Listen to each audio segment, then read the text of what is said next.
कहते हैं कि समय अनंत है, लेकिन इस अनंत समय को भी 4 खंडों में बांटा गया है, जिन्हें हम सतयुग, त्रेता युग, द्वापर और कलयुग के नाम से जानते हैं। कहते हैं कि हर युग की शुरुआत ने बदल कर रख दिया है पूरी मानव सभ्यता, धर्म, संस्कृति और आस्था, सब कुछ। लेकिन सवाल ये है कि आखिर इन युगों की शुरुआत कैसे हुई? किस घटना ने सतयुग को जन्म दिया? त्रेता युग कैसे आया? द्वापर क्यों शुरू हुआ? और कलयुग की शुरुआत आखिर किस पल से हुई? क्योंकि हिंदू पुराण में ये भी व्याख्यान मिलता है कि जब किसी कालखंड में उस समय की परिस्थिति और मानकों के अनुसार धर्म का लोप होने लगता है, तो उस समय भगवान श्री हरि विष्णु अवतार लेकर अधर्मियों का नाश करते हैं और फिर से तीनों लोकों में धर्म की पुनः स्थापना करते हैं। यही वो समय होता है मित्रों, जब एक नए युग की शुरुआत होती है। लेकिन दोस्तों, क्या आप ये जानते हैं कि इन चारों युगों की शुरुआत कैसे हुई और अंत होगा तो कैसे होगा? आज के इस वीडियो में हम आपको बताएंगे वो रहस्य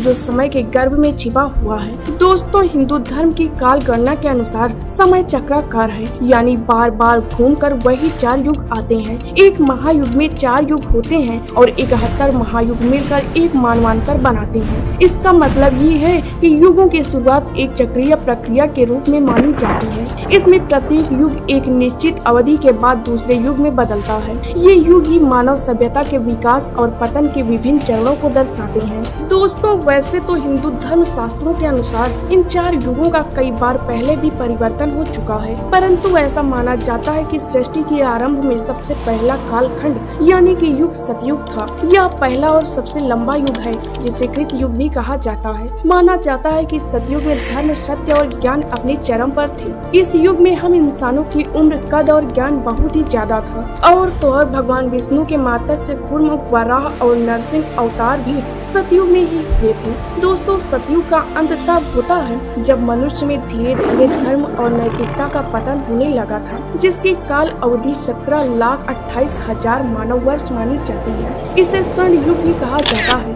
क्योंकि इसमें ना कोई युद्ध होता था, ना ही कोई धोखा। सतयुग का अंत ऐसे हुआ जब समय के साथ मनुष्यों में काम, क्रोध, लोभ का प्रवेश हुआ, तो धर्म के 4 में से एक स्तंभ कमजोर होने लगता है और यही त्रेता युग की भूमिका भी निभाता है। जब श्री हरि विष्णु राजा दशरथ के घर श्री राम के रूप में जन्म लेते हैं, उसी समय सतयुग का काल अवधि समाप्त हो चुका था और नए युग का आरंभ हो गया था, जिसे आज हम त्रेता युग के नाम से जानते हैं। दोस्तों, त्रेता युग की बात करें तो इसमें परशुराम जैसे अवतारों की भविष्यवाणी हुई और धर्म की रक्षा के लिए देवताओं ने योजनाएं भी बनाई। इसी युग में भगवान विष्णु ने राम, वामन और परशुराम के रूप में अवतार लिए। त्रेता युग में ही रामायण और महाभारत जैसे महान ग्रंथों की रचना भी हुई।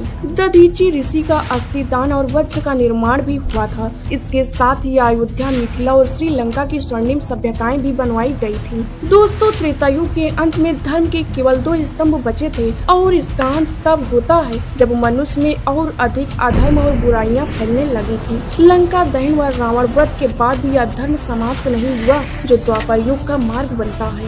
द्वापर युग, दोस्तों, यह युग त्रेता युग के बाद आता है और इसमें धर्म और अधर्म का संतुलन बिगड़ने लगता है, क्योंकि त्रेता युग के अंत में अहंकार, छल और शक्ति की राजनीति चरम पर थी। इसी युग में भगवान विष्णु कृष्ण के रूप में जन्म लेते हैं। महाभारत का युद्ध भी द्वापर युग में ही होता है, जो धर्म और अधर्म के बीच संघर्ष का प्रतीक माना जाता है। इसी युग में भागवत गीता का उद्देश्य भी दिया गया था और जरासंध, कंस और शिशुपाल का वध भी इसी युग में ही हुआ था। इसके साथ ही द्रौपदी चीरहरण की घटना भी धर्म और अधर्म के बीच टकराव का कारण बनी थी। दोस्तों, द्वापर युग का अंत तब होता है जब महाभारत युद्ध के बाद भारी विनाश होता है और श्री कृष्ण की मृत्यु हो जाती है। श्री कृष्ण के पृथ्वी से प्रस्थान के साथ ही द्वापर का अंत और कलयुग का आरंभ होता है। कलयुग यह वर्तमान युग माना जाता है, जिसे सबसे छोटा और सबसे अंधकारमय युग माना जाता है, क्योंकि श्री कृष्ण के स्वर्गारोहण के बाद धर्म का केवल एक स्तंभ सत्य बचता है, जो कमजोर होने लगा है। कलयुग का शुरुआत 18 फरवरी 3102 BCE को माना जाता है। इस युग में वेदों का ज्ञान क्षीण हो जाएगा, पाखंड, लोभ और भ्रष्टाचार बढ़ेगा, प्राकृतिक आपदाएं अपने चरम पर होंगी, मनुष्य की औसत उम्र और शक्ति में कमी आएगी। दोस्तों, कलयुग में धर्म और नैतिकता का स्तर बहुत ही कम हो हो जाएगा और अधर्म, पाप और बुराई का बोलबाला होगा। कलयुग का अंत तब होगा